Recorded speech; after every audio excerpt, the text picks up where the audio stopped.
Good morning, Lions. Welcome to our Getting to Know Your State Projects webinar. We're happy that you're here. I'm Executive Director Wendy Burns, and this morning we're going to dive into our 5 state projects. If you participated in the Zoom 101 conference that we had during the MD11 convention back in June, and if you were a participant in Marie Leather's class on Zoom, you would know that we learned how to set up a webinar.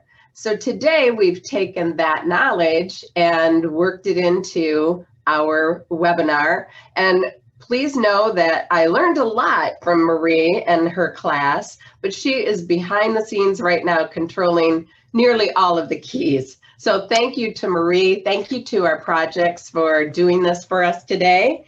And we are going to start off with Lion Beth Slade from Leader Dog. Welcome, Beth. We're happy that you're here. Beth has been with Leader Dog since 2014. She is in charge of philanthropy and Lions engagement. When she first took on this role at Leader Dog, she thought it's going to be all about the dogs, but she soon learned it was all about the people and Lions. And we're so glad to have you with us today. And I know that Beth and I share a passion for gardening, and we probably both have the same bumper sticker, I'd rather be gardening. So thanks for being with us, Beth, and we'll let you take it from here. Thanks, Wendy, and thanks, Marie, for being the magician behind the screen as well. Hopefully everything is running on that end. That video that we were just showing, actually one of the Lions in there is the Leader Dog chair in Wisconsin, and it's a bit of a crazy group. So that's even better than coffee to get going this morning. So we're going to start this off with Leader Dogs for the Blind, and I'm really excited to be able to share this with everybody. Even if you think you know everything there is to know about Leader Dog, I want you to leave today with one little nugget of new information or something you didn't know about. So today I'm going to go over our history of Leader Dog, who we serve, and how your club, your district can partner with Leader Dog. So with that said, let's move to the next slide.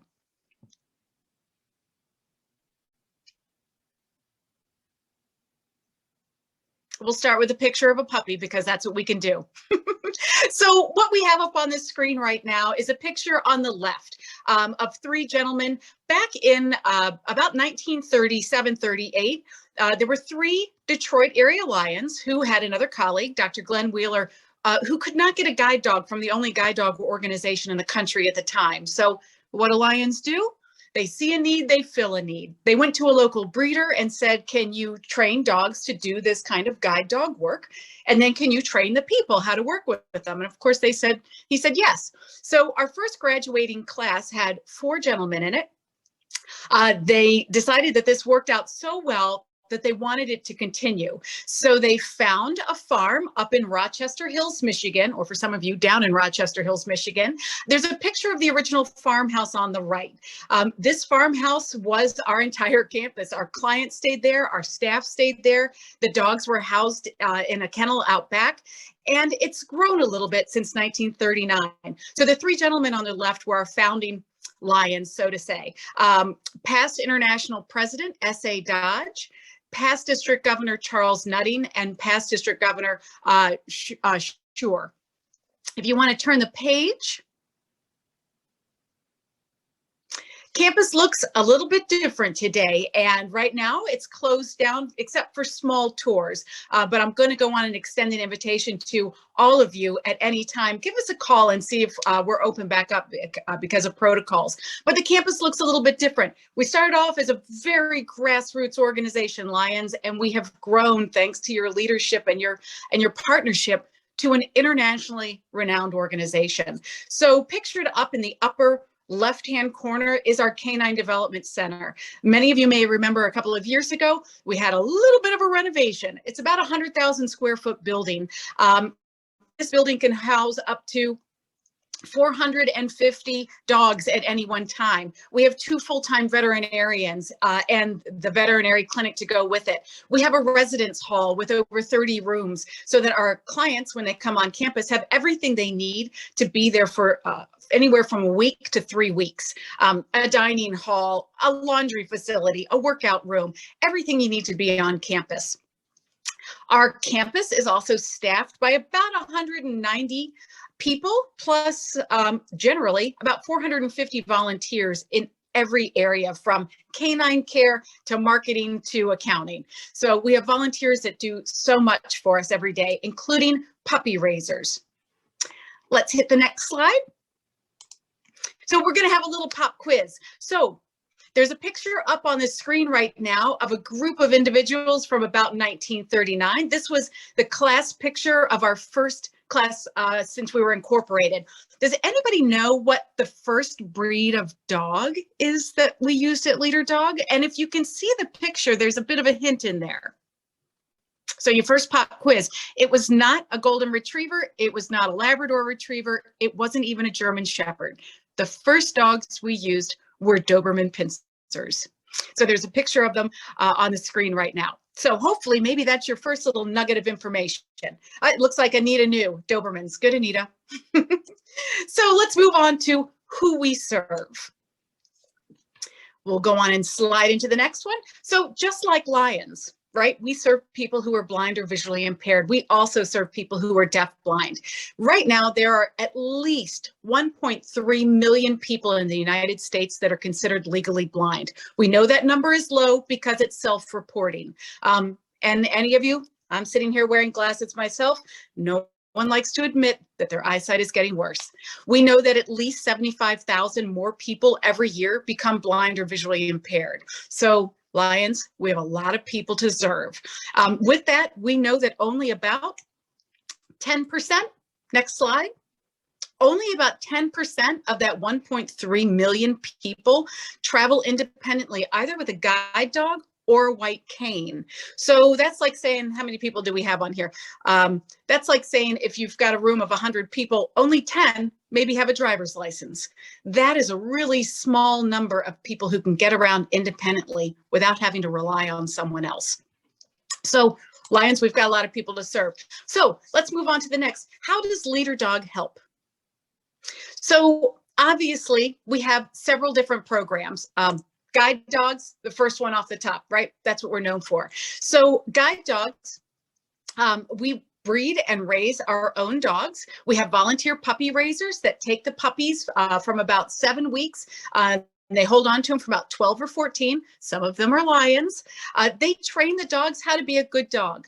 Our clients apply, we match them with a dog, and in most cases, they come onto campus for training to learn how to use their guide dog. We put them in every kind of environment. We take them downtown. How do you handle crowds? We take them out to the country. Not everybody lives in the city, right? So how do you navigate on sidewalks, on dirt roads? How do you cross a street safely? How does the dog know when to cross a street safely? So we do a lot of training. We do also, especially during these current times, do a lot of home deliveries where our guide dog mobility instructor will actually take the dog to the client's home and they work in their everyday environment.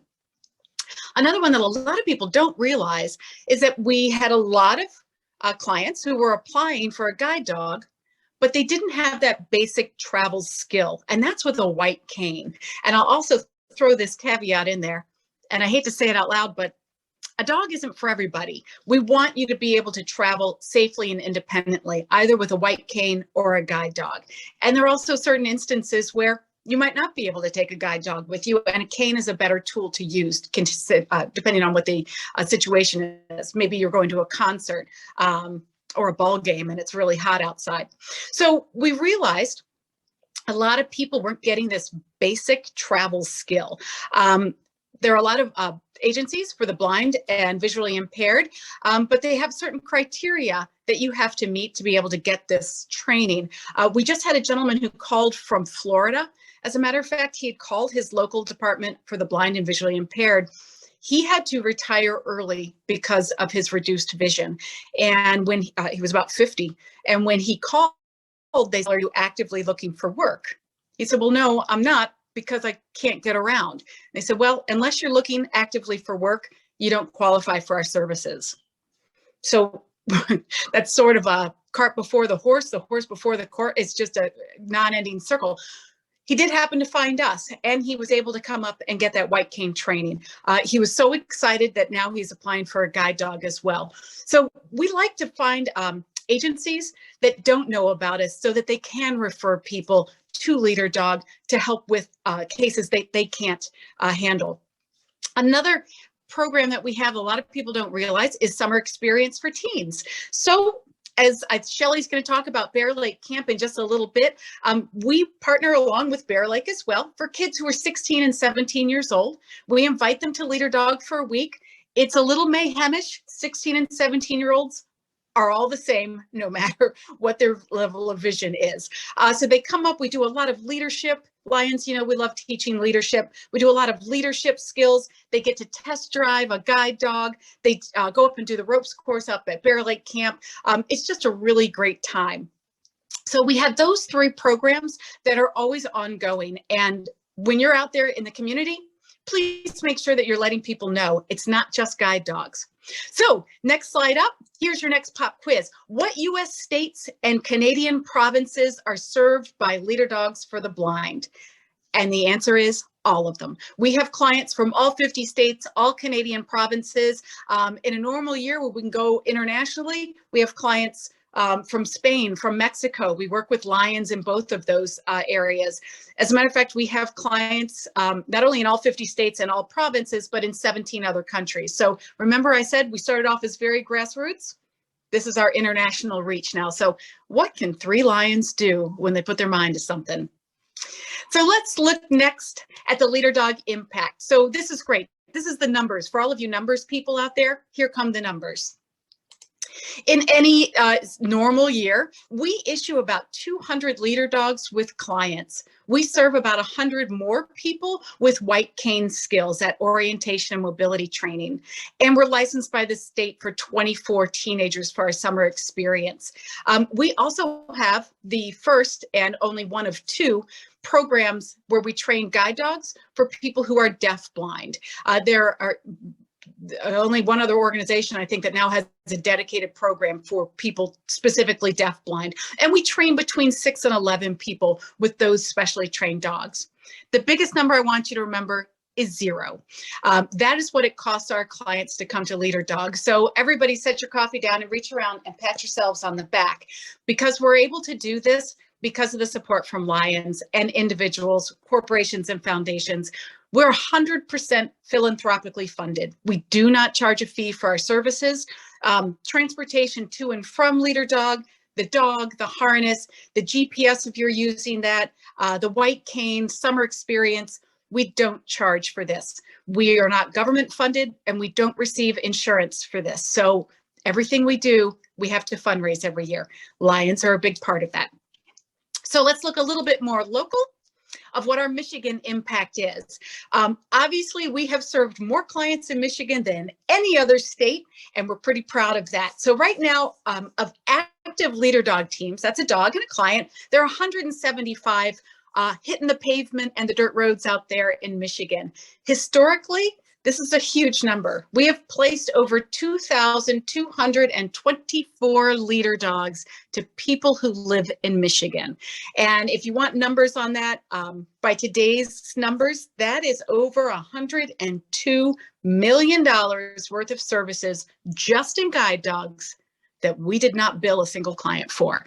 So congratulations, Lions. That is huge. That's a huge return on investment. We have trained over 349 people in orientation and mobility, that white cane skill, and we've had an additional 48 teens who have come through for camp. And what's really cool is sometimes we have, I call them the trifecta. We have kids who come for summer experience, they come back for white cane, and then they come back for their guide dog. So we like to say that we are here for every part of your life as you're growing. So with that said, let's move on to how you can help. How can you partner with Leader Dog? Next slide up. First off, spread the word. We have free brochures. We have class posters of our dogs. take them out anywhere in your community. If there is a thumbtack or a bulletin board, stick it up there. Our brochures also have the Lions logo on there. So there's that partnership. We have a class poster that comes out every year. I know of clubs that have put their contact numbers at the bottom, have put them in inexpensive frames and put them up in ophthalmology offices, at their Department for Blind and Visually Impaired, at their VA agencies. Get the word out there, right? It's like Lions. Nobody knows about us until they see something. So spread the word. We are on every platform of social media. Become friends with us, share our posts, and we sometimes share yours as well. So invite us, and every one of the projects you're going to see today, we love to Zoom in. If we can't get there in person, we are happy to do a virtual presentation. All of the other projects, just like us, we don't have a huge staff of people to be able to do this, but virtually, we can come right on into club meetings and your living rooms. So connect us with your local agencies. Again, I mentioned Department of Blind and Visually Impaired, your VA agencies, schools of optometry and ophthalmology. We also partner with them. Let them know that we're a resource. If they can't help somebody, possibly we can. Or we can work together where they can come and get initial training from us and then go back and be supported by them. I said post a brochure, and I can't not say fundraise, right? That $102 million, that had to come from somewhere, and we appreciate every little bit that you can do to help. So with that said, let's see the next slide. So obviously things have changed. A lot of fundraising didn't get to happen this past year, but we're kind of slowly coming back up on board. Something I did want to share with you is a non-event fundraiser that we had done in-house at Leader Dog, and now Lions are jumping on board. It's called Dollars for Dogs. It's a non-event fundraiser. Doesn't matter if you come from a small club, a large club, if you're in a small town or a big town. We have these free kits. I'm holding up, it's a paper, so to call it a dog tag, and they come in $5, $10 and $20, no, $1, $5 and $20 increments. We can send you these kits. You partner with local businesses, and when people are checking out, their cashiers ask, would you like to donate $1, $5 or $20 to Leader Dogs for the Blind? You can sign off on these little tags and they can post them up. This has been really huge. I have just one lion in my club. I'm a Lake Orion Lion, go Lake Orion Lions, who went to one dog scrubbing business. That one business raised over $500 themselves. So that was pretty amazing. One lion got to do that one fundraiser. So we've got those kits and they are free. So, oops, let me see, where are the next slide?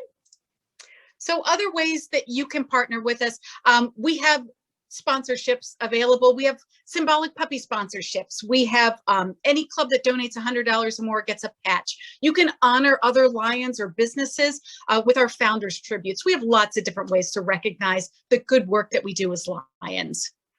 And with that said, we're going to wrap things up. We'll take questions afterwards. This is just a little video of a young woman. She is what I call that trifecta. Brooke came to Leader Dog for summer experience. She came back for orientation and mobility. And just this past year, we delivered a guide dog to Brooke at her home. And this is just a little video that she helped put together for an event that we had. It was virtual this past year called Dinner in the Dark. And I want to share it as a little thank you to Lion. When I was about 8 or 9, I saw this little documentary on blind kids, and there was this one girl who said, instead of getting a driver's license when I'm 16, I'll be able to get a guide dog. And for some reason that stuck with me, and ever since then I was obsessed with getting a dog. I heard about summer experience camp through my orientation and mobility teacher, who knew I was looking for guide dog schools and kind of trying to figure out where I wanted to go. And we looked at some of the activities and it looked like it'd be fun, so I went ahead and applied, and it ended up being one of the best and busiest weeks of my life. At camp, there was a previous camper who came and talked about her experiences with Leader Dog, and one of the things she talked about was orientation and mobility and how much it helped her. So I decided to sign up for it, and it honestly changed my life. I am so much more comfortable using my cane now, and my skills have grown so much after just that 1 week. And I remember I did a drop-off where my trainer dropped me off about a couple blocks away from the building, and I had to find my way back. After that, it was natural for Brooke to want a guide dog, and pairing her up to Samson was her final step into, you know, going towards her goals and her independent lifestyle. When I first arrived with Samson, we arrived in a leader dog vehicle, and it's all painted saying leader dog with pictures on it, and we pulled down the street and everybody on her block, all of her neighbors were all out on their porch waiting for us. I pulled in the driveway and they were clapping and crying and they were so excited. My mom and I were standing outside on the porch, and as soon as we saw the van coming down our street, we both started crying. And the moment when I met him was just amazing. He ran up to me, I gave him a big hug. It was just amazing. And then the next day, the first day that I got to walk with him in harness, was just so surreal because I'd been waiting for it for so many years and it was finally there. It just felt like a dream. Before I got Samson, I mostly relied on my mom or my sister to guide me around. And at the time, I didn't have any problem with that, but now that I have Samson, he's just given me so much more independence. Now she's walking around the mall and going into Food Lion, going into Walmart, just with a renewed self-confidence, and she's walking around our neighborhood, walking up to local stores. It's just phenomenal. I have very high hopes for Samson and Brooke. I'm very impressed with her work ethic. She has a lot of goals that she would like to obtain in her near future. Samson is up for the challenge. He is a great guide dog. He has been trained expertly by our trainers. And when I left them, I couldn't have asked for anything better. Without the donors, none of this would have been possible. I wouldn't have had Samson, I wouldn't have gotten the O&M training, and I wouldn't have had the amazing experiences and met the amazing people that I did at Summer Experience Camp. So just from the bottom of my heart, thank you so much. In wrapping everything up, I want to say thank you. Thank you for helping us to spread the word so that we can serve people in each one of our communities. As our past district governor and a client of ours, the late Len Quinn, said, in every leader dog lies the heart of a lion. And I just want to say thanks. Any questions? We'll open it up. That is, by the way, the picture on the left is a lion, Bill Graham from Raleigh, North Carolina. And when he came to class, he wore his lion's vest the entire time. That's awesome. Well, thanks, Beth. I learned some new things, and I'm sure others did too. We've got a question in the chat, and it's from Anita Selby. She wants to know if the brochures can be put up in any state. Yes, absolutely. They're not exclusive to Michigan. Absolutely. You can take them to Canada with you. Yes. Awesome. Put them wherever you are. And here's a question that's in my mind as well as Barry Allen's. What is the estimated cost to raise a leader dog for a client? So we're asked this question a lot, and it within $1,000 or so is about $46,000 to pair a dog for, you know, from the beginning to pairing them with a partner. Awesome. Can the Dollar for Dogs fundraiser be held in any state? So if a lion in Michigan is traveling, they could take that packet with them and target a business that was appropriate. Yes, Awesome. Absolutely. And if you're out of state, so we have leader dog chairs, volunteers. We have them all across Michigan. Every district has a volunteer leader dog chair. Know that that's somebody that you can reach out to for programs, for information. You can certainly reach out to us. But we also have leader dog chairs in almost all 50 states. So if you're going somewhere and you want to find out if there's a leader dog chair there that you can partner with, give us a call. We'll connect you. Absolutely. Well, thanks, Beth. This has been a great start to our webinar this morning, and I so appreciate you coming on live here and participating and sharing what Leader Dog has to offer lions, and we appreciate your passion and the work that you do. So thanks so much. It's a team effort. Thanks, Lions. It sure is. Morning.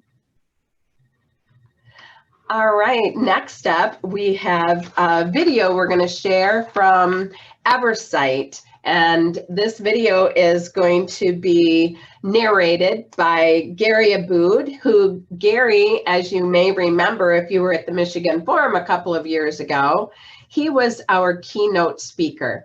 Gary is an author of Science with Scarlett.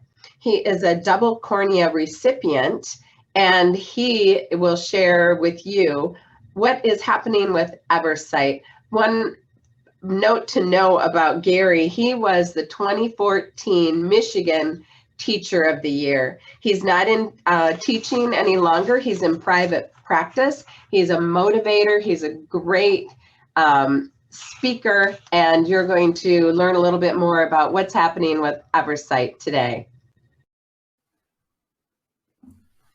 Hi there, Lions of Michigan. My name is Gary Aboud Jr., and I am one of the members of the Michigan Advisory Board at Eversight. I'm also a fellow Lion and a double cornea transplant recipient. Today I'm here to share with you a little bit about the state project update that I have been a part of at Eversight, and that is Science with Scarlett. We'll share with you a little bit more about that shortly. But first, I'd like to issue a thank you to all of you and all that you do. Having the Lions of Michigan's support here at Eversight allows us to do what we do and make cornea transplants possible for people like me. So thank you from the bottom of my heart, both personally and professionally, for the things that you do. Eversight has great events always coming up that you can be a part of. You can follow us on social media or also check out our website at eversightvision.org to be able to learn a little bit more about the latest and greatest. Our mission is to restore sight and prevent blindness through the healing power of donation, transplantation, and research. And our vision is a world without blindness. Our values, service, drive, and trust. This is what makes the partnership with the Lions so perfect. These are all things that we share in common. I want to share a little bit today about both my personal story as a transplant recipient and the state project update of Science with Scarlett that I've been a part of. So before anything else, I'll tell you a little bit about me. So I'm a husband to Janice and a dad to two wonderful kids, Lena and Gabe. As you heard, I'm a double cornea transplant recipient, but the professional work that I'm allowed to do now because of the gift of sight is I'm an educational consultant. I help people to be more productive in their personal, professional, or academic lives through harnessing the learning power that's in them. And before that, I was the 2014 Michigan Teacher of the Year. And as I mentioned earlier, Science with Scarlett is my children's book that was published just a couple of years ago. But before all of that, I had to receive the gift of sight. And this is a picture on the left of how I used to see before I had cornea transplants. A childhood eye disease named keratoconus took my vision by the time I got to college, and I needed cornea transplants to be able to see well enough to finish college and do anything else. That vision restored almost immediately, and overnight I went from seeing the way that the image on the left looks to seeing the way the image on the right looks. My vision became 20/20 after the cornea transplants. I didn't need any corrective lenses or anything. It was a true miracle. And what that allowed me to do was so much more since then. And I want to share a few highlights of what the gift of sight has meant to me. As you heard earlier, I had those transplants during my college years, and by getting them, it allowed me to finish my bachelor's degree. I went on to get a master's degree in education after the bachelor's in philosophy, and I did a postgrad in educational leadership and educational psychology. From there, I was named Teacher of the Year for the state of Michigan in 2014, had the opportunity to give a TED Talk in 2015, but also to start a family and launch a business and publish a book. All of these things possible because of the gift of sight. These are just a few of the images of some of my favorite sights that I get to see now because I am able to see from cornea transplants. This is my wife, Janice, our daughter, Lena, and our son, Gabe. And Lena's horse, Logan, of course, in that bottom right corner of the pictures. So we enjoy a lot of family memories, and being able to see them means so much to me, I can't even put it into words. And that is a little bit why I was driven to be part of this project. I wanted to create something that would be interactive, teach science, have great visuals and fun characters, incorporate reading, and appeal to kids. But I also wanted something that could give back. And from there, Science with Scarlett was born.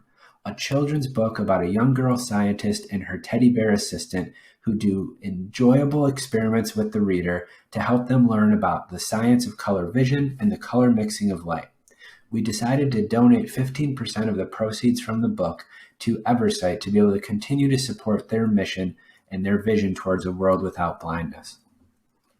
This book is geared towards the ages of preschool and early elementary school. It's great for parents to be able to read along their kids' side, teaching science, and also for educators to engage students with poetry to learn as well. It has rhyming verse and rich, colorful pictures. I'll show you just a couple of the images here real quickly to be able to give you an idea and the flavor of the book.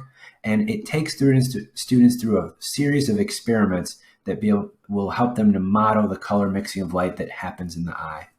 From there, we have been able to donate proceeds from the sale of 1,000 books, and we do again want to thank you for all of your work.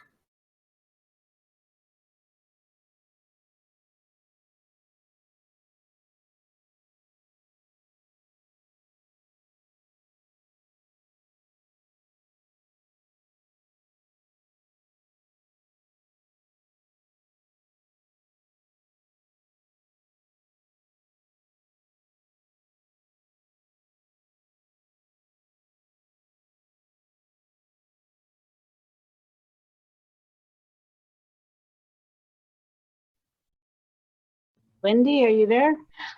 I am, and because we're live here and there's a meeting in the building, I just had to show somebody where that meeting was taking place. So that's how it goes with webinars and live video. So Lions, thank you for that. Gary, he is always so inspiring, and I think he and his family have great success ahead of them. Next up, we've got Jason Russell, and Jason is our band director for the Lions of Michigan All-State Band. The band became a state project, maybe 4 or 5 years ago. And a couple of years ago, the inspiration came from Brent Barcy, past district governor, to make that group of students a Leo club. So now every student who participates in the band is also a Leo member, spreading the good news. Jason's been the director for several years now, and with that, I'll let him take on. Thank you, Wendy, and also thank you to all the service organizations and Lions for what you guys do across the state and across the nation and internationally. As was said, my name is Jason Russell. I am the current director of the Lions of Michigan All-State Band, and we are right now looking at planning what would be my 6th trip with the group. Fortunately, we had to cancel due to everything that's been happening in this world the last 2 trips. But this summer, we're looking to restart and rebuild, and it's going to be a great trip. I'm very excited. A little bit about myself. I am an educator in Michigan. I'm in my 20th year teaching and band directing. And what was great is I had the opportunity as a high school student myself to join this organization. My father was a Lion and introduced me to the group. And I then got to travel all over the world as a high schooler, created some lifelong memories, and it was this organization that actually helped guide my philosophy on music education and what I believe this ensemble is all about. The ensemble, if you don't know, was started in the late 70s to then accompany the international president in the parade at that time, and it was basically started as a parade group.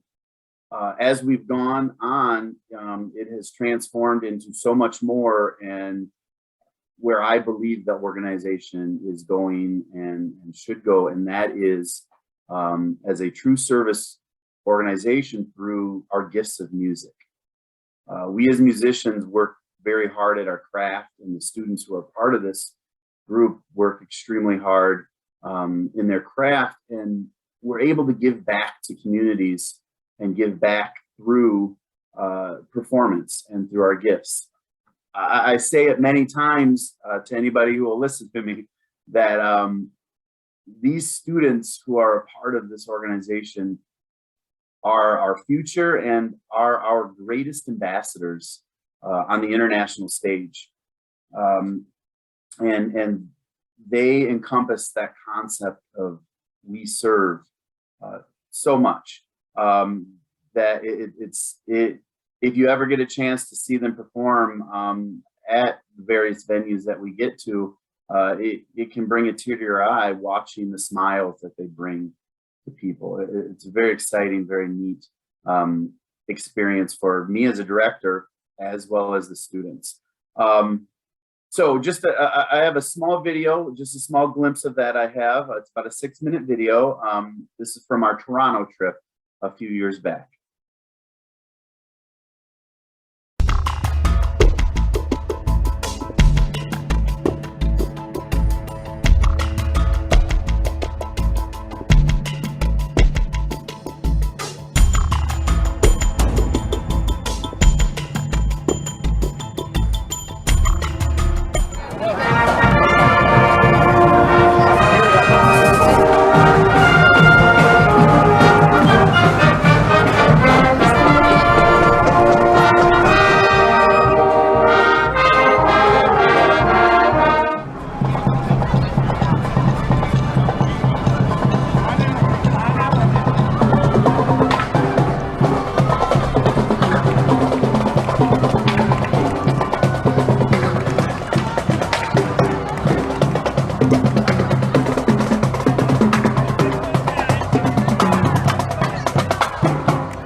Christian and a wonderful family man, and a dedicated and enthusiastic lion.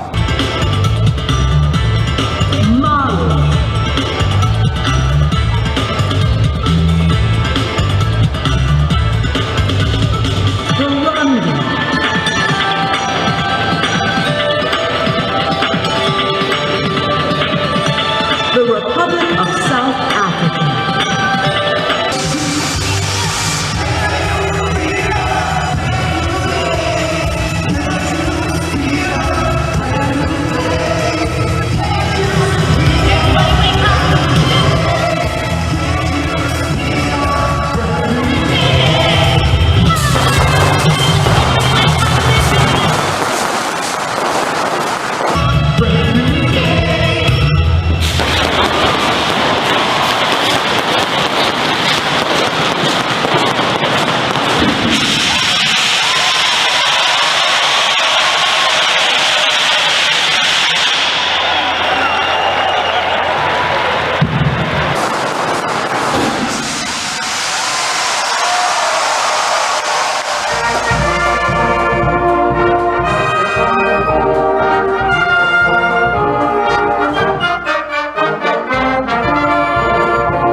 Thank you for watching that with me and seeing the experiences that our students get. And those are just brief. That's the International Parade and the International Flag Ceremony, which those are our students up on the stage representing the various countries that Lions are a part of and that they're in.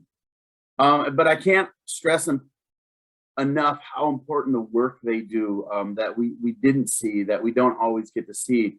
But I thankfully I've been blessed with the opportunity to see this firsthand as a director and got to experience it myself as a student.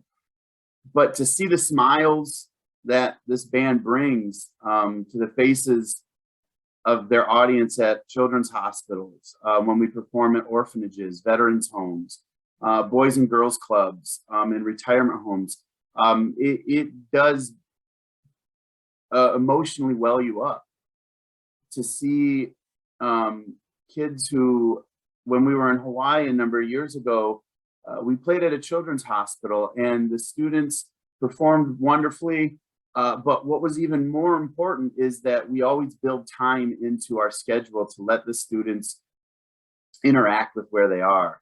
And to see our students getting hugs and just letting the little kids try instruments and do all those things. We as directors, I mean, we were fighting back tears with just how moving this was. And then the students afterwards on the bus, as we, kind of gauge, how'd you like it? What'd you think of things? They always say that those are the things that move them the most, that have changed their lives. And that's what is so important.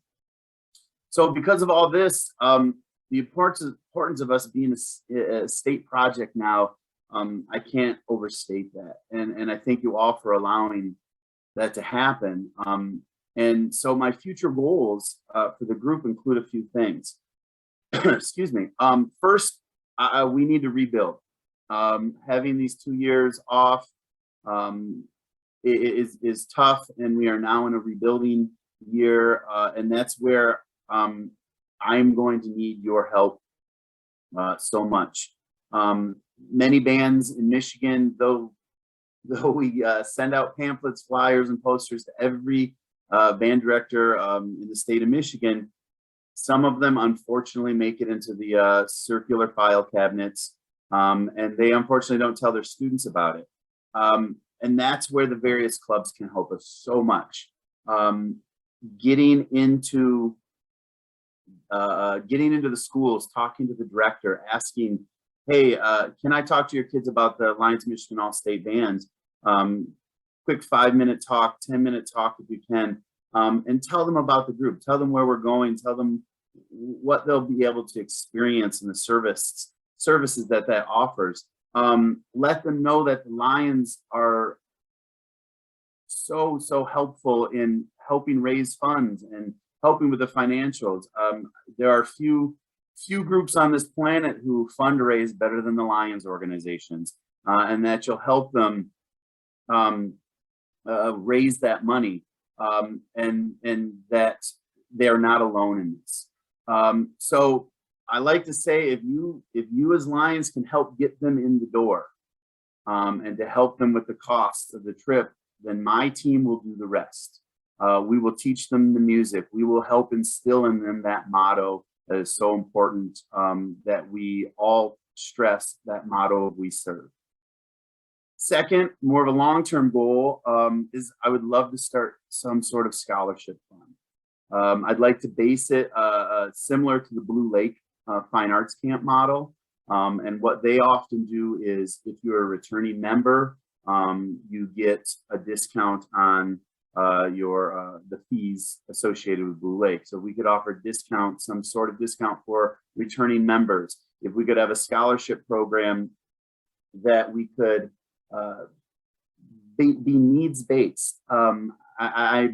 It's way above my pay grade for the logistics of that, and I would need help, of course, figuring out what we're allowed to do and how to do it. But it would think almost you can model it after the free and reduced lunch system that the schools use, and if they fill out paperwork, and that we can help them pay for this to get these experiences.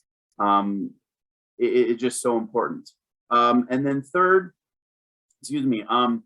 is continue funding of the Lions Band budget and the administrative budget, so that it continues to not need to rely on students.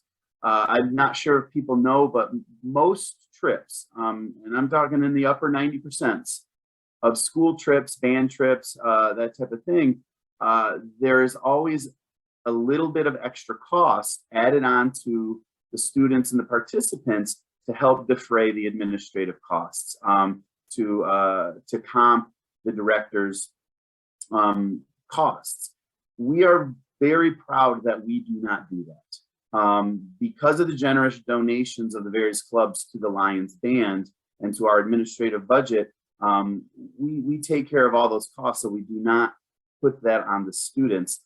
And we would just really like to be able to continue that.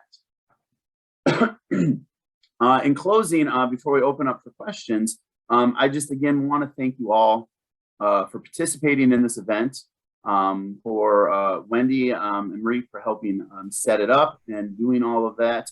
And more importantly than anything, I want to thank you all for what you do in serving our communities and following that motto of "We serve." So, are there any questions? There are. And first of all, thank you for that great overview. And I know you're bringing the band back this year, and you are in the building phase. And I'm sure there are a lot of students anxious to participate this year. A couple questions that we have. One is, where do you practice, and how do you all get together?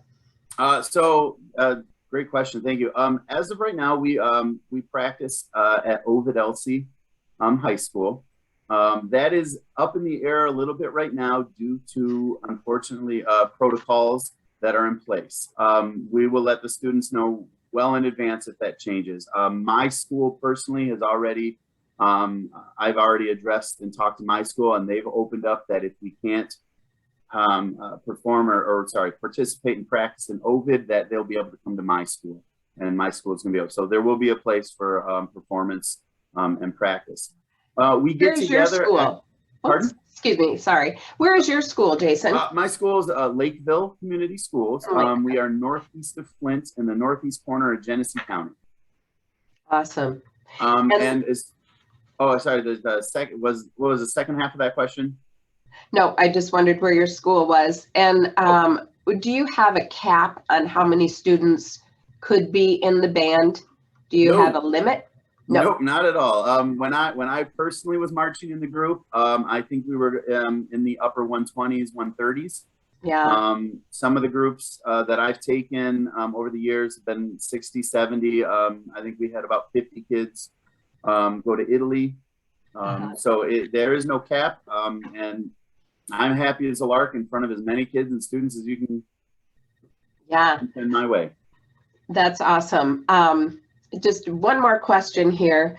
How can the clubs assist the students who are participating in the band?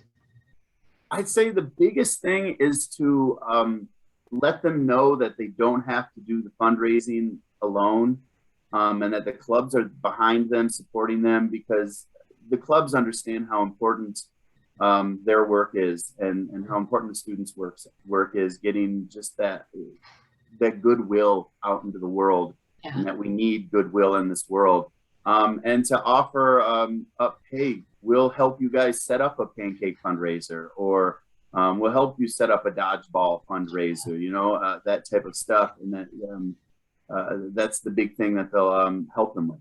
Mm-hmm. I know that I do the accounting for the band students as well as the administrative accounts, and I'll get money comes in with a list of 13 students who did a pop can fundraiser, and maybe overall they each get about $6.75 a piece, but that's money that goes onto their account and is certainly beneficial. And the last question, how many practices do you generally have in person before you go to the pre-camp? We generally have 3. Sometimes we'll have a 4th one if we have the opportunity to perform at the state convention. But generally about 3 practices. So a lot of the work and ownness is done by the students, which shows their dedication, shows their self-discipline. And then we, and then we have our 3-day pre-camp where we learn the marching, we learn the drill, everything, and then we are off and running on tour. Yeah. Well, I will say that at the multiple district convention in 2022, we'll be at Auburn Hills, and our guest speaker will be past international president Joe Preston, who's a musician himself, and we're looking forward to having the band there to do a performance for us on that Saturday. So Jason, we'll talk about that and logistics and details. And I believe the price of the trip this year is just under $2,800 per student. Is that correct? Yeah. Yes. Yeah. Well, thank you. We could just spend the next hour talking band. I know. I can do that all day. Yes. Yeah. As soon as the student list comes to me, I'll be sending all those students a list of club secretaries in their district, and then they'll introduce themselves to the clubs via that list, and start sharing with the clubs around the state what students from their districts are participating in the band. So between you and me, we'll get the word out to everybody, and Lions are going to be excited about the band this year. So wonderful. Thanks for being with us today. Thank you, and thank you all for all you do. We are going to hear next from our executive director of the Lions of Michigan Service Foundation. That's Chad McCann. Chad started with Lions of Michigan working in the state office back in 1993, which is hard to believe because he's not that old. And he started as the executive director for the foundation in 2006. Many of you know Chad. Maybe you don't know that we share the same office here in Lansing, and we have a great working partnership together. And I'm happy to introduce to you Lion Chad McCann, and he's going to inform us on the Lions of Michigan Foundation.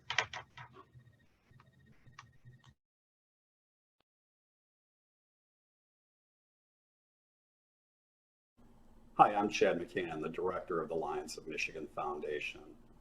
I've worked at the Lions of Michigan State Office since 1992.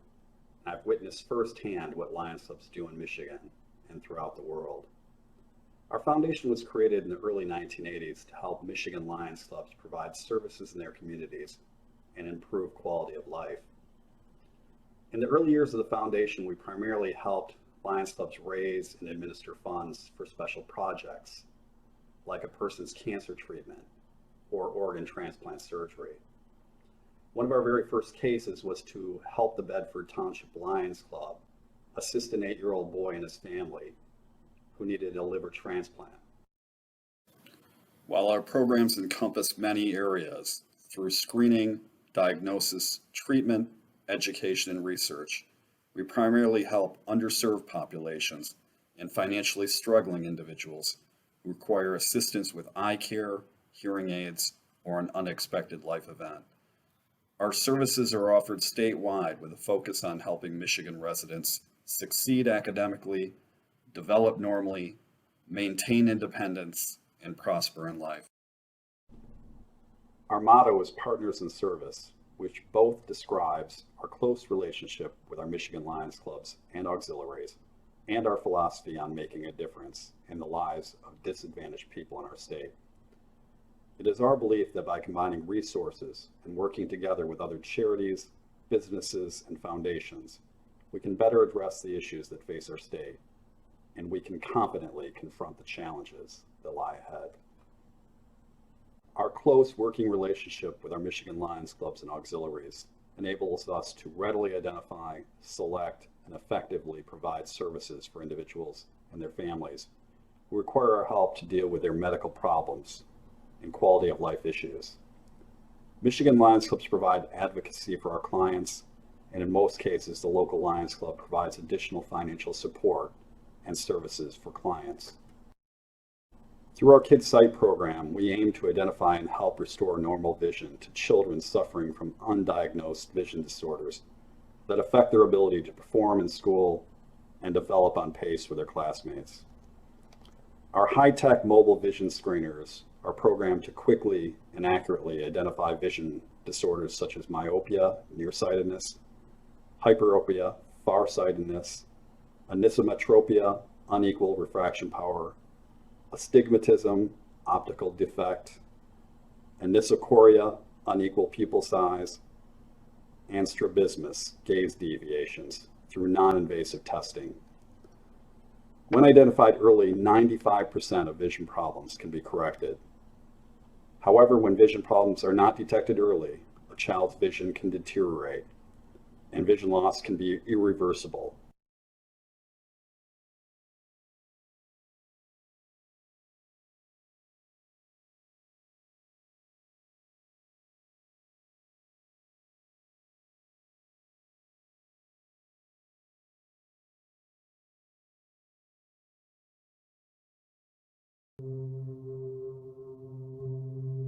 Imagine that this is your world. Imagine seeing the world in a fog, an incoherent haze that covers everything around you.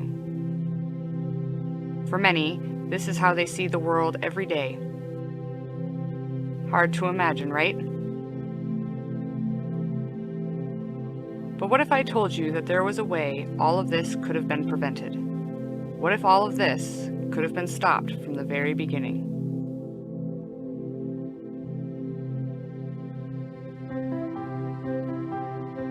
This is just one of the many missions Lions Club International is trying to achieve. Project KidSight is a free vision screening program for children between the ages of 6 months and 5 years old. This initiative is focused on discovering treatable causes of vision loss long before they become a burden later in life. And at the helm of this initiative are volunteers from the Lions of Michigan Foundation. Volunteers like Lloyd Kilbreth. A lot of cities have a Lions Club in their town, and I got going to what we call the district cabinet meeting, and our particular district is 6 counties big, so there's Lions from 6 different counties. And one of the things that Lions do is this thing called Project KidSight, which is a screening program.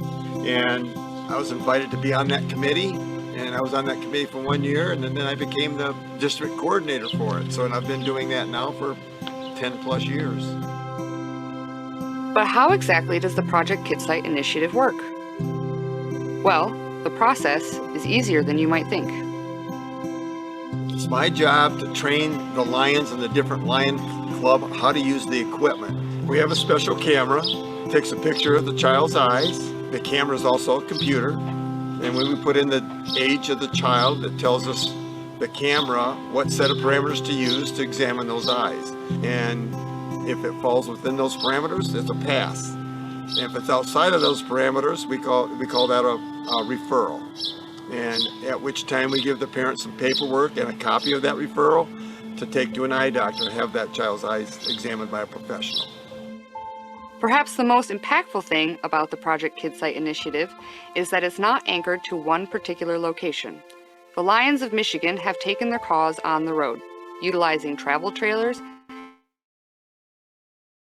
and their state-of-the-art equipment to reach children all across the state, ensuring that no child's vision is left behind. We go anywhere there's children. Like today, we're at the Potter Park Zoo. We go to fairs, family day at churches, kids day at the library. Anywhere that kids are gonna go, we wanna be there. In 2 days, we'll screen somewhere between 120 to 150 children. We did 70 yesterday. We've all heard stories about children who were in school and having difficulties, and come to find out they couldn't see in class. And so that's why our target group is 1 to 5 year olds, so that if there is a problem, the vision can be corrected before they start school. We had a young lady today, found out her youngest daughter has blurred vision. Well, when she starts school, she will know that to see an eye doctor, get that corrected before she starts school. The child shouldn't have visual problems in school. And I've also heard of, we have a gentleman in another district that caught a child that had to have surgery. And the doctor said if that little girl hadn't had her eyes screened and caught this problem, that in a month to 2 months, they would have gone blind. But as it was caught early, surgery was done, and her vision was saved. Research has shown that 95% of vision issues can be corrected if caught early enough. And thanks to the Lions of Michigan, the number of children with visual impairment is dropping substantially. However, there is still a lot of work to be done and many children that still need help. So in closing, please remember, it's important to save the sight of a child.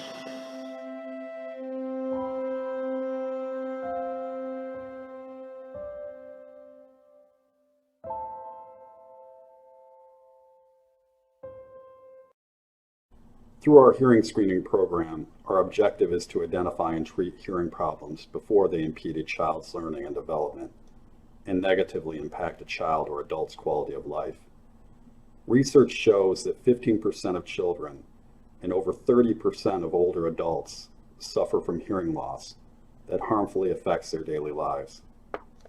Untreated hearing loss will interfere with a child's ability to learn and may cause behavioral issues that will disrupt their academic success and social development. And among older adults, untreated hearing loss is the third highest disabling condition.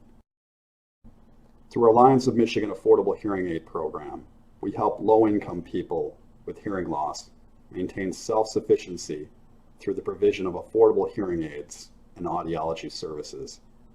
1 in every 10 people in our state suffers from hearing loss, which can only be treated with amplification. And without financial help, many people in Michigan cannot afford hearing aids.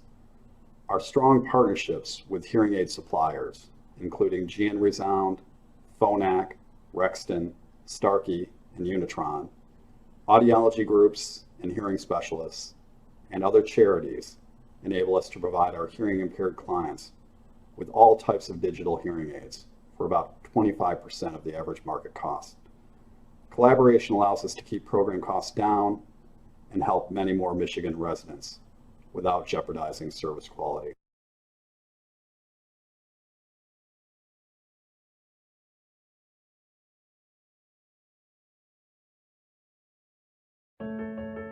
They've never been able to come up with a rationale of why or what happened. But my mom noticed it when we were in church. She'd tell me to settle down, and she'd whisper in this ear to settle down, and noticed that I wasn't settling down.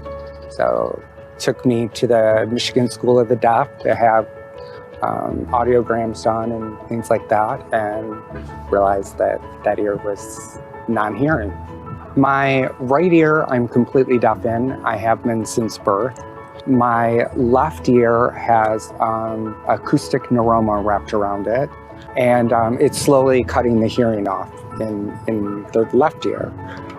So that's why I only wear a hearing aid on the left side, because one does not work at all on the right side. I live in the city of Grand Blanc, Michigan, which means in my district, I'm responsible for 4 counties, which is Genesee, Midland, Bay City, and Saginaw counties. And working with the foundation, of course, I'm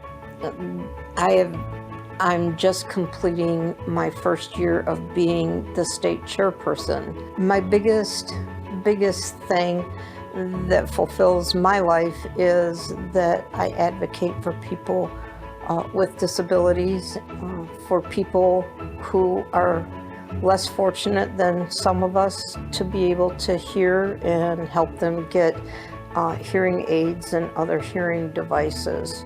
Hearing aids are not covered under my insurance. They haven't for as long as I can remember. Hearing aids are outrageously expensive.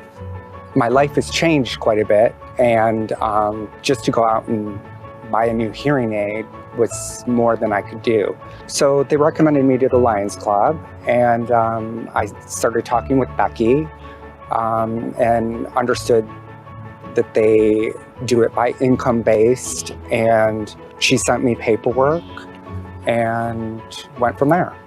The Affordable Hearing Program is a program that the Lions of Michigan Foundation provides as a service.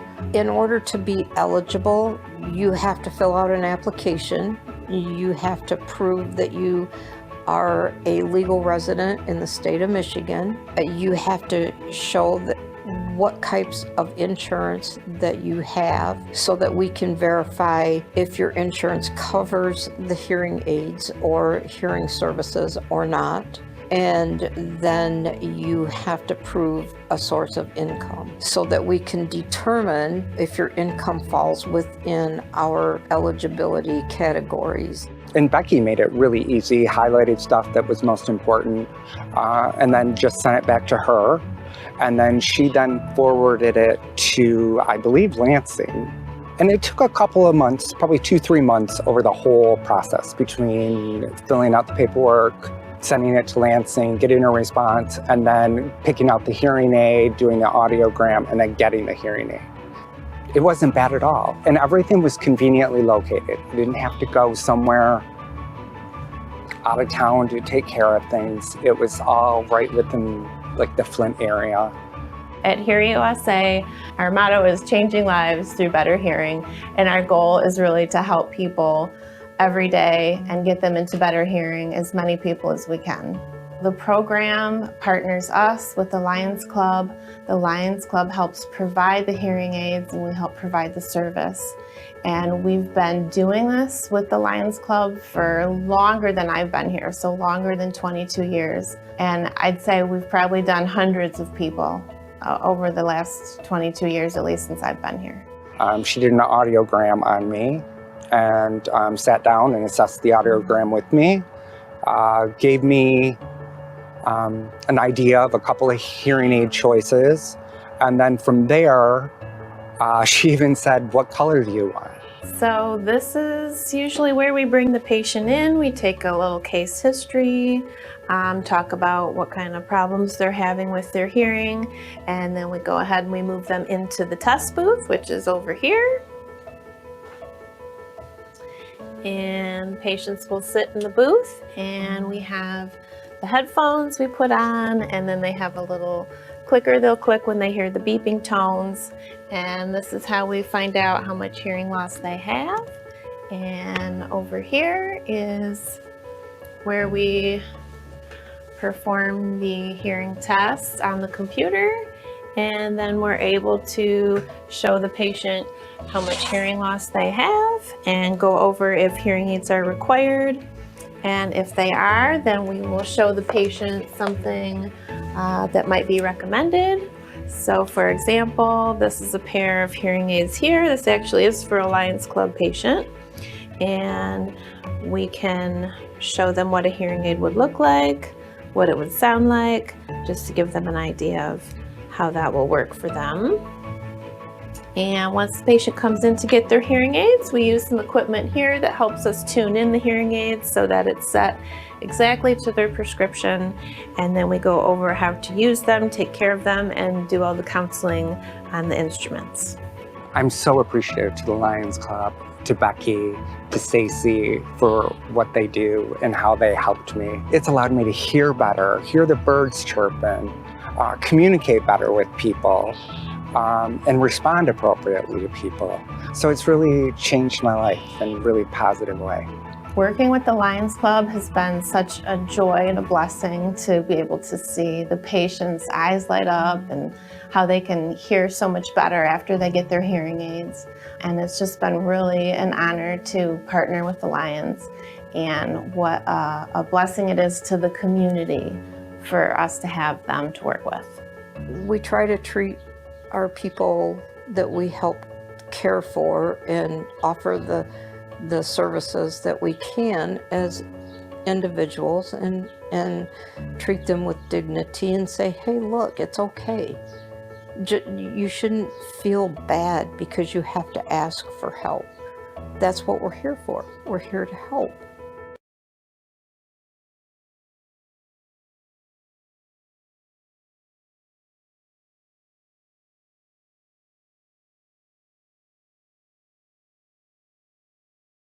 Through our Emergency Individual Assistance Program, we help uninsured and underinsured people who suffer from severe vision and hearing disorders that can only be corrected through surgical intervention or costly medical procedures.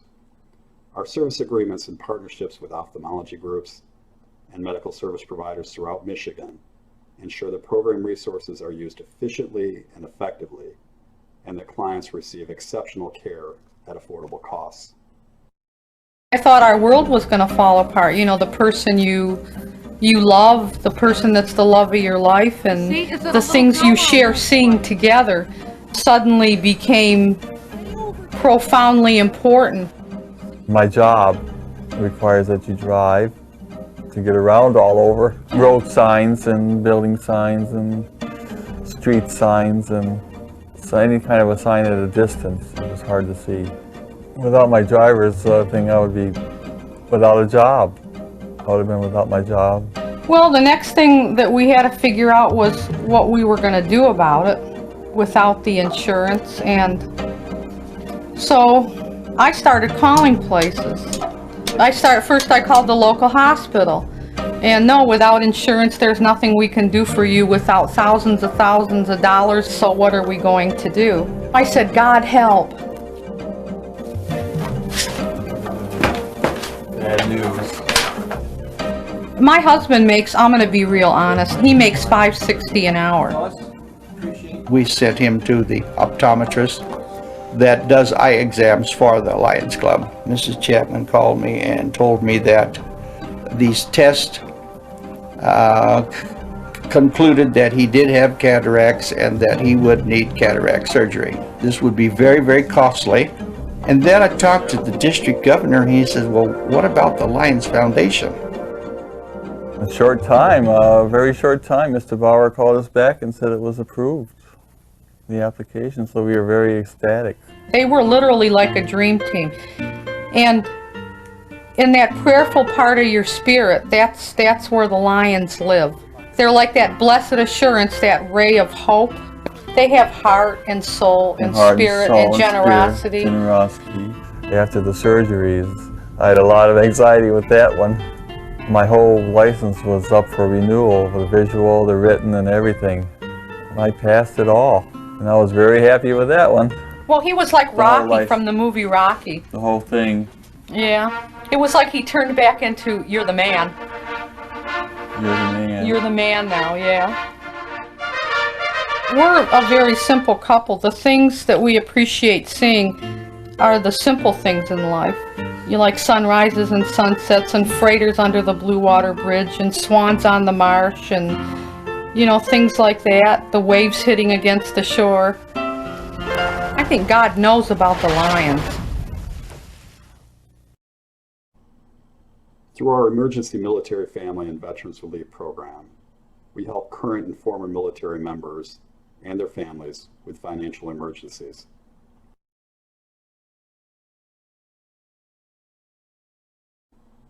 Through our emergency disaster relief program, we help people and families affected by natural disasters, including severe storms, flooding, fires, and tornadoes. Funding is determined by the number of individuals and families affected by the disaster and the overall amount of losses incurred. I looked and I began to pray. And I just asked God, I said, Lord, what are you saying to us? Everything just went to a stillness that was so uncanny that I would never want anybody to experience that again. Earlier this evening, a tornado ripped through Highland Park, leaving at least 600 homes destroyed or severely damaged in this urban community. The governor has declared Highland... That July 2nd day, I think, has been indelibly imprinted on the minds of all Highland Parkers because the need was so immediate. On that day, we had 600 homes either destroyed or severely damaged. So this time last year, we had been declared a disaster area. We went for about 2 weeks with no electricity, no telephone, no lights. So all the food was destroyed. Many people were displaced, had to leave their homes immediately. Mrs. White has a large family. She has grandchildren in her home. And she was one of those planners who had freezer full of food, all of it spoiled. When we went in the meeting at 5 o'clock, and when I got out the meeting at 6, chaos had happened. The tornado hit Woodward Avenue, the roof was gone, and the Midas muffler whole complete shop was gone. It was devastating. I didn't know what in the world to do. It was a disaster. But we thank God for our lives. We had no lights. We lost our food, you know, and because I think our lights was out like 2 weeks. And everything that we had in our freezer had spoiled. I remember this one lady saying, all I could say was, Lord, what am I going to do now? And she says, and then I heard about the Lions Club passing out the vouchers for food. But we were really thankful, really, really thankful that there were so many agencies that came in to assist us. And that is one of the great joys, too, of being a Lion, that through the Service Foundation, we're able to respond quickly to needs that are created out of disasters. It was a voucher. It was a voucher to the supermarket. And that was fantastic. It was truly a blessing. And it was just like I had $1 million, you know, because at the time I didn't have, when the disaster struck, I didn't have any money. And it was just like $1 million to me. And I was just happy. We're so thankful that we have people like that that's concerned about other people that's less fortunate. There is nothing more honorable than giving up oneself. And I think that it is the only thing in life that the more you give, the more you get. Through donor-advised funds, we partner with individuals, families, businesses, and other nonprofit organizations to provide charitable services that are important to the fund's primary donor or donors. Our status as a 501c3 public charity allows us to create donor-advised funds that others can operate like their own family, private, or corporate foundation. All contributions are tax deductible, and we are responsible for sending receipts to the donors, dispersing funds at the donor's request, and reporting financial information to the IRS. Our Lions of Michigan Foundation and our programs are funded with revenue derived from our Lion Mints business, our Sight and Hearing Sweepstakes, which is our statewide raffle whereby tickets are distributed and sold by our Lions Club members throughout the state, donations, special events, and investment income generated by a small endowment fund. Our foundation receives no state or federal government support for our programs.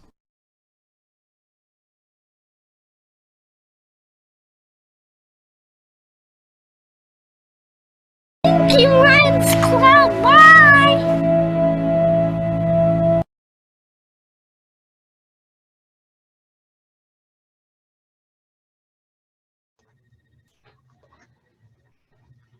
Thank you to the Lions Michigan Foundation for providing us so many great things.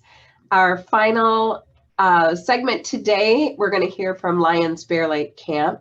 And Shelly O'Henley is the executive director for camp, and she was hired in January of 2020. And it was a, needless to say, an understatement here, a very challenging year for Lions Bear Lake Camp, as well as all the rest of our projects. And Shelly's here to tell you more about herself and introduce you to what's going on at camp these days.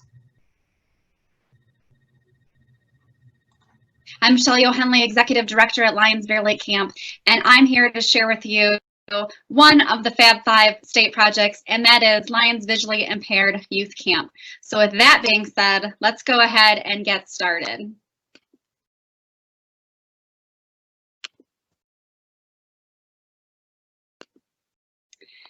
So today's agenda for Lions of Michigan to get to know Lions Bear Lake Camp is to talk about our mission, introduce you to our history, give you a virtual tour of our camp, our buildings and their sponsorships, and our current needs, provide you with an organizational structure, share with you our year-round programming, invite you to our fundraising efforts, provide you a warm thank you from those that you impact the most, and of course, end with a question and answer period. So before we get started, I do hope to be able to show you virtually exactly what we do here at Lions Bear Lake Camp and how your donations continue to start our mission. I also want to introduce myself a little bit more.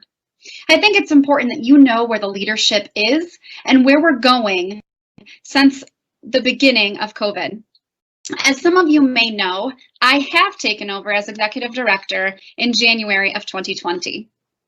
To give you a little background about myself, I received both my Bachelor's of Animal Science and Master's of Family Community Service from Michigan State University. Go Green! I have worked in the nonprofit world my entire career. I started with MSU Extension as a 4-H Youth Development Program Coordinator for both Huron and St. Olette counties. I then went to the Huron County Health Department as a substance abuse prevention counselor and went to Michigan Public Health Institute as a child care health consultant, where I wrote many health, safety, and nutrition policies for not only child care facilities, but camps as well. Myself, I'm a Lions member in the Ubly Lions Club. My daughter and I are pictured over on the side. That's Lorelei. We also own our own animal feed business on the side. And we are very excited about the journey that we have stumbled upon at Lions Bear Lake Camp. I started in a very abnormal time, you might say, as COVID struck us. And so between my daughter and I, we were the only ones at camp for a while when COVID was was taking a toll on everyone. And so we are truly excited about the journey that is coming, and we look forward to many more successful years of camp, of having people on our campus and seeing campers in action. So let's get started with today's agenda. And the first thing on that agenda was to share with you the mission of Lions Bear Lake Camp. And that is to develop leadership skills, build confidence, and to provide premier outdoor, educational, and recreational experiences year-round to all persons, regardless of ability. Next on our agenda is history. We were founded in 1982 by Lake Orion Lions Club as Lions Visually Impaired Youth Camp. We were initiated by Big Al Casson, which originated at Camp Franklin Settlement in Lake Orion. From there, Big Al moved the camp to different locations for various reasons. And then finally, in 2000, Lions Bear Lake Camp was purchased, and home is where we are now. Camp has been available for free for a total of almost 40 years to our visually impaired youth. We later incorporated our deaf and hard of hearing youth and their families and have offered that camp to them at either free or reduced cost. We were incorporated as a 501c3 in 1992, and we became a state project of Lions of Michigan, Multiple 11 District in 2003. So just to pause right there, that might be a quiz question later. Just kidding. We are currently solely supported by contributions from Lions clubs, individuals, corporations, service organizations, and foundations. We do not receive any state or federal dollars. The 40 years of being able to provide our facility free of charge to those who need us the most is because of you. And we want to start just by saying thank you. As I mentioned previously, we are in Lapeer, Michigan. The southern dot is where we're located. As executive director, I do not live on grounds, and I am the other northeast dot. So I live a little bit away from camp, but for those of you across the state, that's when we put our mitten up, that's where we're located. Next on our agenda is a virtual tour of camp, the sponsorships and the needs that we are asking from clubs currently. I've shared with you these two pictures because I think they really do our campus justice. On the left, you will see in the far corner our climbing tower and zip line area, our Shelby Township Lions Lodge, and then a slew of buildings, which is our cabins. And from the picture on the right, you can see the front view of our cabins and our lakefront area. If you haven't been to camp, I highly encourage you to come out. Even right now, the colors are splendid. So let's start with our Shelby Township Lions Lodge. As I mentioned that from the prior picture, this is sponsored by the Shelby Township Lions. It includes a commercial kitchen, a banquet hall that accommodates almost 350 people, and on the front of the Shelby Township Lions Lodge is a new addition. It's an addition of a pavilion area. It has sides that do come down, but this is a new outdoor classroom for us. This was built in part with a grant from LCIF, and we really wanted this outdoor addition to be a classroom for our campers. We serve a lot of kids that are immunocompromised. They can't also withstand the heat and the sun. So this provides a shaded outdoor area for them to still participate. So it's been a beautiful and much needed addition to our facility. We do have 10 sleeping cabins. They accommodate 16 people per cabin. They have power, heat, and bathrooms. In 2000, these cabins were sponsored by clubs and individuals for original construction, which cost almost $40,000 per cabin, and we have 10 of them. In 2015, every cabin received a steel roof that was covered through a grant. 20 years later, in 2020, cabins need renovations. Currently, we have 4 out of the 6 completed. Renovations are costing around $15,000 a cabin, and that includes new carpet, new paint, water heater replacement, and furnace replacement. As you can tell from the timeline, camp is now a little over 20 years old. And as we know, as homeowners, everything needs a little updating every now and again. And that doesn't exclude camp either. So from there, let me give you an introduction to the 10 cabins that we have, the current sponsorships, the renovations we need, and what we're seeking. Our first cabin is Dogwood Cabin. That was originally sponsored and still is by the Mount Clemens Lions Club. It is currently in need of a hot water tank and a furnace replacement. We have our Oak Ridge Cabin, sponsored by Rochester Hills Lions Club, which is completely renovated. We have Pines Cabin, which was originally sponsored by 11A1 Lions Clubs and needs a complete renovation. We have the Maple Ridge Cabin, which is sponsored by Romeo and Chesterfield Bay Lions Club and needs a complete renovation as well. We have the Gypsy Cabin, which is sponsored by the Warren Lions Club, and that is in need of a new hot water and a furnace. We have our Wigwam Cabin, sponsored by the New Haven, New Baltimore, and Armada Lions Club. That is in need of a new hot water tank and a furnace as well. Windy Ridge Cabin is sponsored by Lake Orion Lions Club and is in need of the hot water tank and furnace. Birch Run Cabin in 2000 was also originally sponsored by the Vince Marinelli family, but currently needs a sponsor and also a complete renovation. Our Lakeview Cabin was in 2000 sponsored by Helen and Floyd Thorman, currently needs a new sponsor and also needs a complete renovation. Swing Along Cabin in 2000 was sponsored by LCIF and also needs a new sponsor and a complete renovation. These clubs in the origination, as mentioned, have donated so many dollars to just the construction of these buildings to have on our facility, to have campers come and enjoy camp and the program that we provide. It has been such a gracious donation and partnership to keep these cabins sponsored by these clubs and the continued support throughout the years. As you can see now, out of the 10 cabins and they're 20 years of age, they all need some updating and some replacement.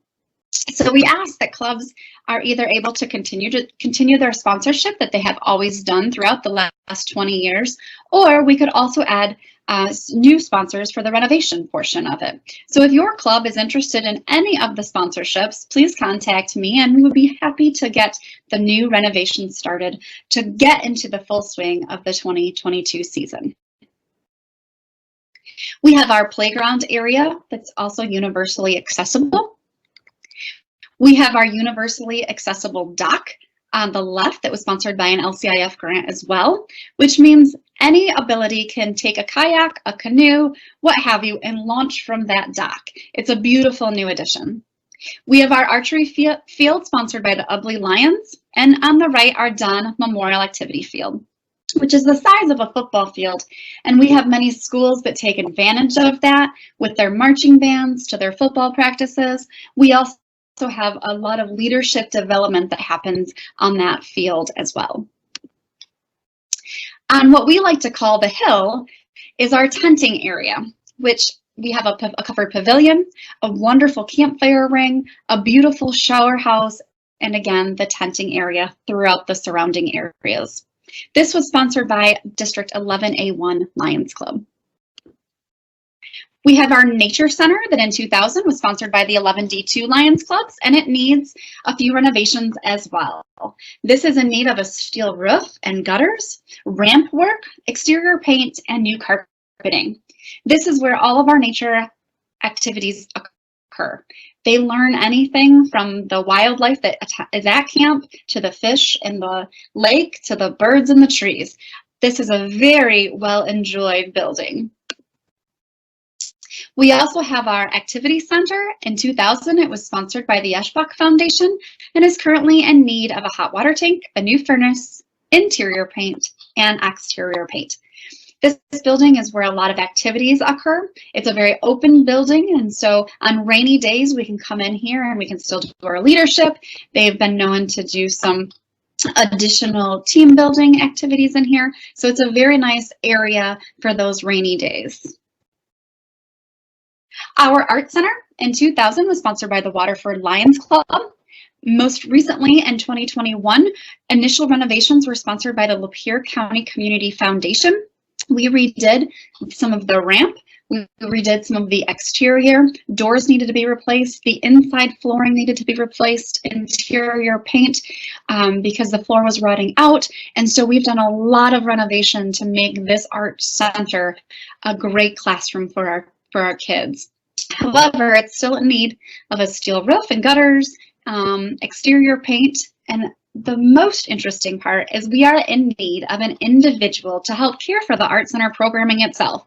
So if you know of anyone who is just in love with the arts and crafts curriculum, please share that with us, because we are definitely in need of someone to really take on the Art Center and its programming and share it with our campers. Next is our Health Center in our office. In 2000, it was sponsored by Tony and Jean Cosia and Kirk Christian families. In 2021, however, it does need a new sponsor, and it needs a few things as well, which entails a new hot water tank, a new furnace, and carpeting in our office area. For those of you who haven't been to camp, our office is located in the basement of the Health Center. We also have our maintenance shed and our director's home. One of the more fun things that we have to offer that we get rave reviews about is our universally accessible ropes course, climbing tower, and zip line. So as you can see from our photos, this is a universally accessible piece of equipment that we have on our grounds for great team building, great leadership, great development, and great staff to lead these programs. Next on our agenda is to talk about our organizational structure.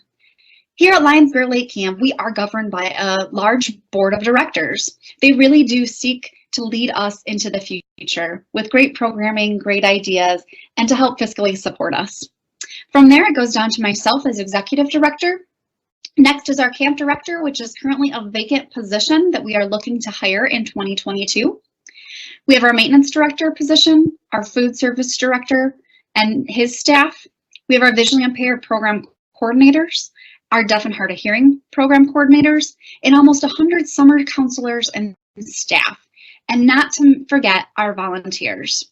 Here at camp, while it seems that we don't operate all year round or that we have a minimal staff, we actually have quite a few people here during the summer months when it is so crazy, hectic, fun, busy. So we do have quite an organization of people that really get this programming accomplished. Next on our agenda is to talk about our overnight camp programming. What do we do best here at camp? That's overnight programming. Our bread and butter is our visually impaired youth camp. We do that for 2 weeks in the summer months. We also offer a deaf and hard of hearing youth camp. We then offer our hearing impaired kids and their families to come back to camp together, as well as incorporating a visually impaired family camp. This is a huge component for our kids. When they come to our facility, they're really learning independent skills. They're learning how to live on their own. They're learning how to interact with others. And so when they go home, they have a whole broad, brand new life skill set that sometimes it's hard to incorporate back into the family. So we do invite families to come back out to camp and allow everyone to get acclimated to the new skill set. We team up with Camp Quality and offer a camp for kiddos with cancer. We team up with Macomb Autism and achieve their family camp. Heartland Hospice uses our facility for their grief camp for their children, teenagers, and adults. In a great programming year, we serve over 600 campers, and that equates to almost 2,500 camper days. That is super exciting. I have yet to be able to see a full RAN program, but 2022 is coming quickly, and I can hardly wait. New to the docket this year is that we are in conjunction and trying to bring in a new program with the Down Syndrome Camp, with the Michigan Bureau of Services for Blind Persons, as well as the Independent Order of Odd Fellows organization. 3 more weeks of camp at our facility is what our goal is for 2022. I'm excited. I can't wait to be able to offer yet another great opportunity to those who need us the most. We also offer day programming with our climbing tower and ropes course. We team up with Link's Autism Program, Oakland University, St. Joseph Schools, Young Marines through across the state, Leader Dog. We team up with a number of high school band programs, football programs, Sterling Heights Band, Warren Band, Lincoln High School, Marlette High School, Port Huron High School, Lapeer Schools, Rochester High School Choir, and business groups throughout the county. Our facility is open to schools, to nonprofits, to groups, to those who need the leadership and teamwork skills. We offer a great array of programming just within our tower and our ropes course, and we highly encourage folks to use it. Even our Lions clubs are welcome to come use it and gain teamwork and leadership development within their own clubs. We truly offer an inclusive camp program. Our goal is to have our campers leave camp having developed and grown in a variety of skills, all while staying true to their core values of fun, friendship, and exploration. Our camp is built on research. It's built on programming that we know works. Studies have shown that children who participate in just 1 week of camp, like the ones we offer, whether it's our visually impaired or our deaf and hard of hearing camp, they significantly improve their motor competence. We're making them use skills that they didn't even know they had. We're teaching them techniques that will provide skills that will be meaningful to them. Research shows our deaf and hard of hearing camp has just a positive impact on our youth because it develops their social skills and social acceptance. When these peers are among other peers that are just like them, they improve their self-esteem and their self-confidence and their self-worth and their language skills. When they make relationships with their counselors who went through the program, who have the abilities just like they do. That peer role modeling can do so much for their self-worth. We provide opportunities for increased social experience, provide them with leadership experience, and allow them to explore skills they didn't even know they had. We encourage them to participate in new experiences and new activities that camp has to offer. And last and certainly but not least, we offer a very nurturing environment. This is a safe place to come, to open up, to enjoy, to let our kids just be themselves and know that they are truly cared about and loved enough to be able to just let loose and have fun. Next on our agenda is to talk about where our income is and our expenses. When it comes to our income, 23% comes from grants that we write. 3% comes from memorials and individual givings. 24% comes from club donations, Lions like you across the state, beating the bushes, raising funds, taking your weekends and putting them into action and providing donations to our organization so our facility can stay open, so our facility can continue to provide camp free of charge to those kiddos that need us the most. 22% of our income comes from our off-season rentals. We are open 365 days a year. So when we aren't in our summer camp sessions, our facility is open for rentals from outside groups. 8% comes from fundraisers. 13% comes from additional programming. 7% comes from camper sponsorships and fees to the other camps that we provide that may not be free of charge. Our expenses, 50% of our expenses, as you heard earlier, goes right back into programming and our staff. We have a very stacked staff who have the skill to be able to program to the direct needs of our campers. So we are fortunate to be able to put 50% of our income right back out into the expense of our programming. 14% goes to administration, 19% goes to operating, and 17% currently goes to our mortgage payment.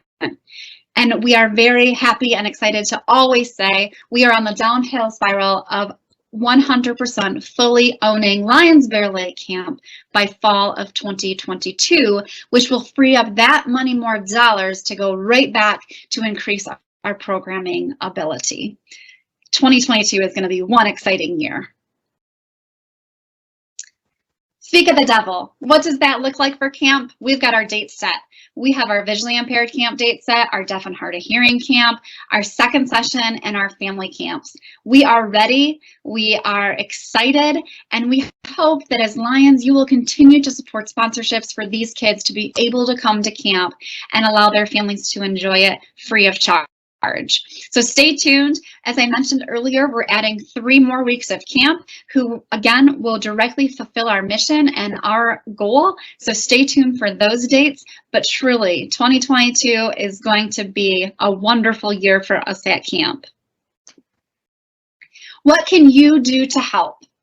This is always a question I get, and it's a great question to answer. Spread our message to your family, friends, schools, businesses, wherever you are. Share us, share what we do. Volunteer. Have your clubs come and volunteer during our camps. Show our campers maybe a skill that you're great at. Come have dinner with them. Come sing campfire songs. It doesn't even matter. Just come enjoy each other's company. It's amazing to see these kids prosper, and I think it's just a one-in-a-lifetime chance opportunity to actually be present and see the wonderful things happen. Our work bee cleanup days.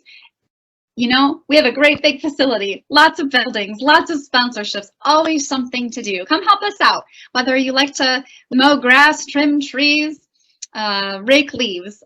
We always have a wonderful job that we need help with. In-kind donations. Clubs can always collect items that we may need at camp to help reduce our costs. And even if you're unsure if it's something that we need, always reach out to us. Sometimes we don't even know what we need, and it takes a few ideas to spark something to get those types of items into our hands to even be able to provide some new camp ideas. Support our fundraisers. Join us. We're a pretty fun group. We have Beer Fest in a Bag that takes place at the Metamora Golf and Country Club in April. We do our Wild Buffalo and Boar Game Dinner at the Metamora Lions Club, and that is hosted in April as well. We do a fabulous golf outing at the Metamora Golf and Country Club held in August.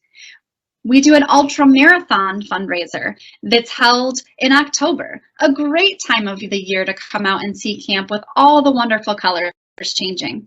We also do our wine and dinner fundraiser at the Metamora Lions Club in October. We have our memorial bricks, benches, and tables that you can buy in memory or honor of someone special in your life. We have our apparel and, of course, our camperships. Support our campers to go to camp.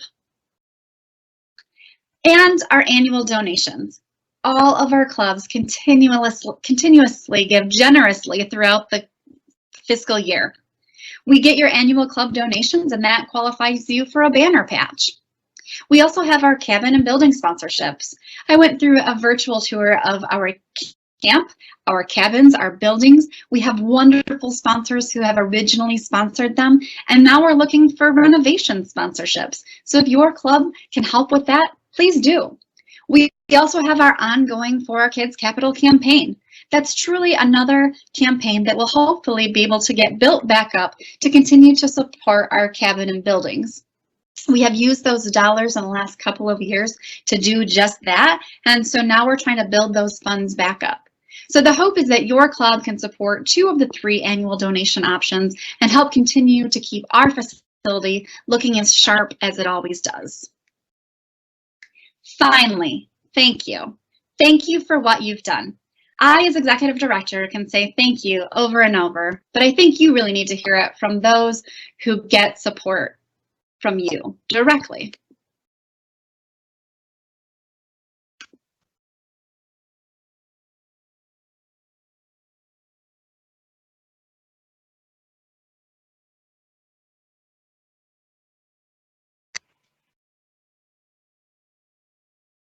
First things first, thank you.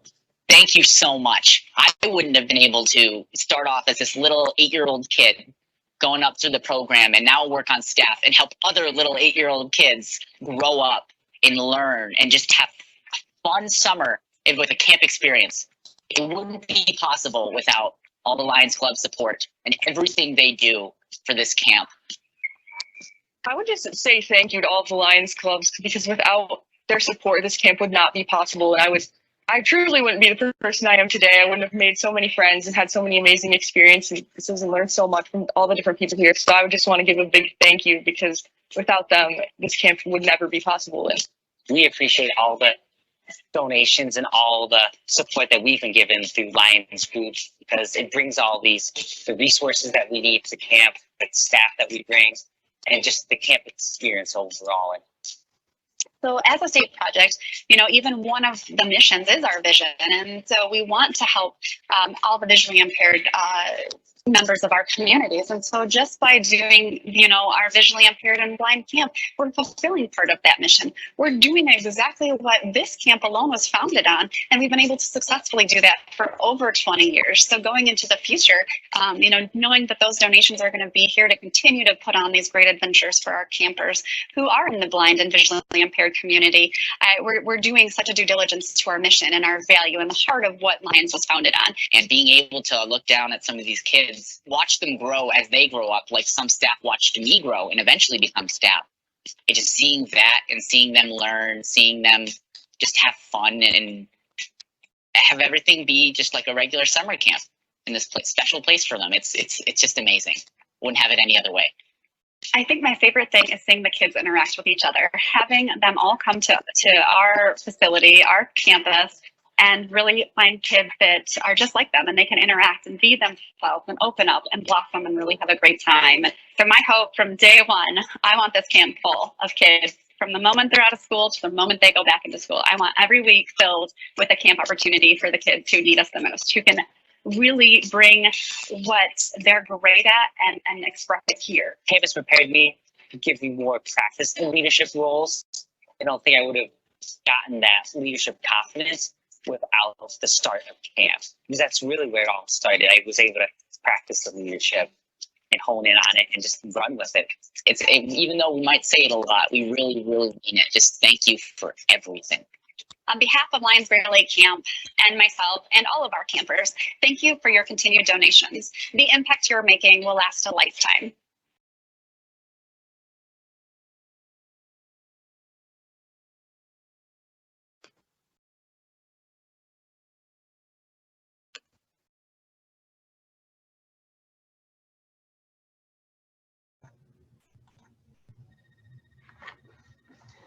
Thank you, Shelley. And I think Shelley's with us today and will answer some questions. Good morning.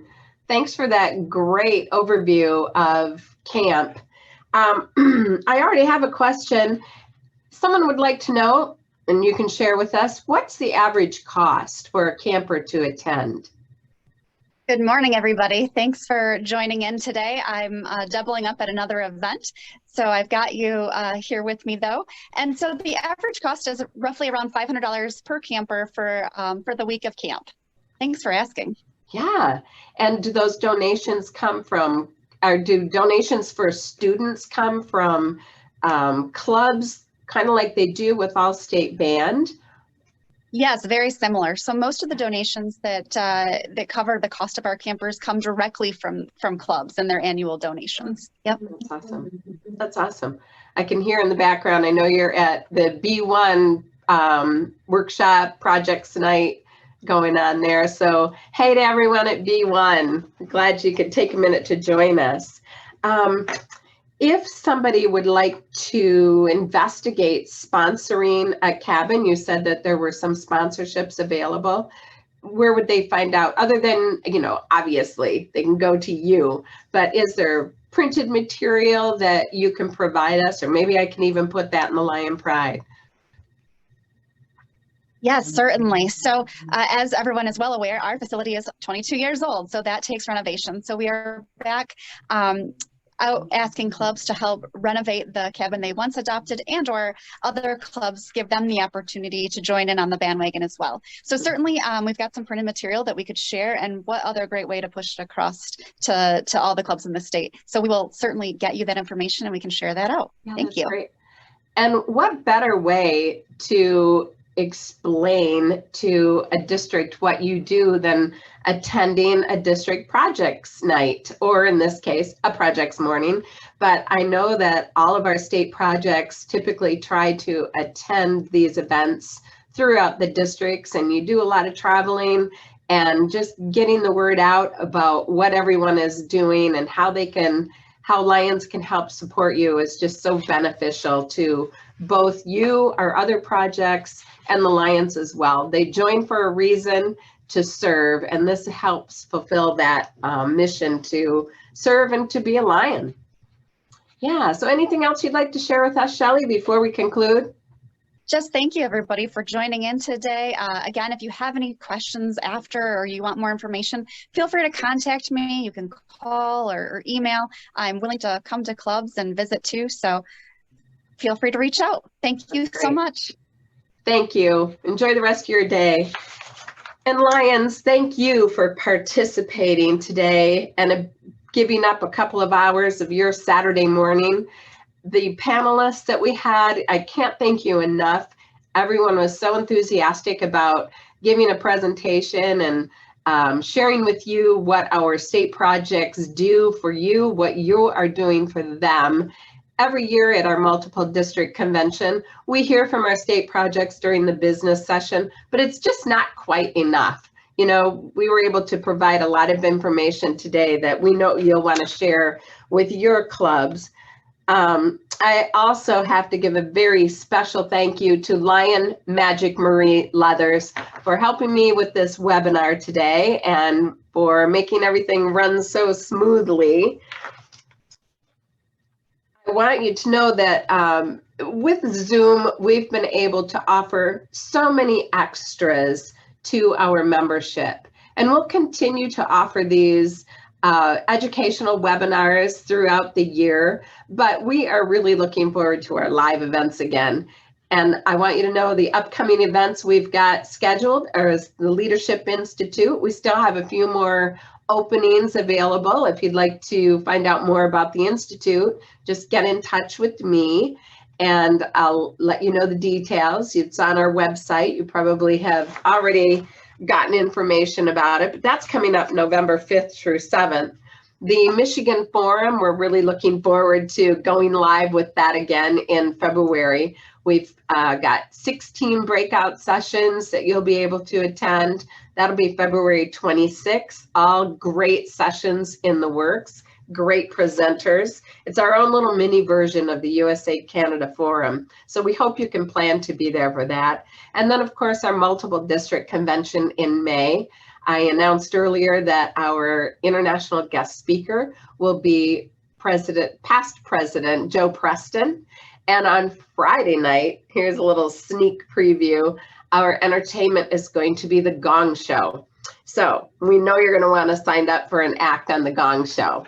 You are going to all get a link to this webinar. Everyone who registered will get this link, and you'll be able to view it on the Lions TV channel. So write this down, Lions of MI TV. That's where you'll see this once we get it all back on line for you to watch. And you'll get the link so you don't have to remember what I just told you. But we are looking forward to a great rest of the Lions year and wishing you all a wonderful fall. And thanks again for participating today. Thanks for all of you that jumped in, and we look forward to hearing from you about what your clubs are doing, and send that information on your service projects and we'll get those in the Lion Pride. Everything will be available on the recording on the Lions channel. We'll piece it out so each segment you'll be able to view individually. And that's what's going to make for a great session at your Lions Club. If you need a meeting, you want to learn more about Leader Dog, you want to learn more about camp, you want to learn more about the foundation, Eversight, and the All-State Band, you can just show one of these videos. It's right there at your fingertips. So thanks again to our panelists. Thanks, Lion Marie, and thank all of you for everything you do every day for Lions and for our Michigan communities.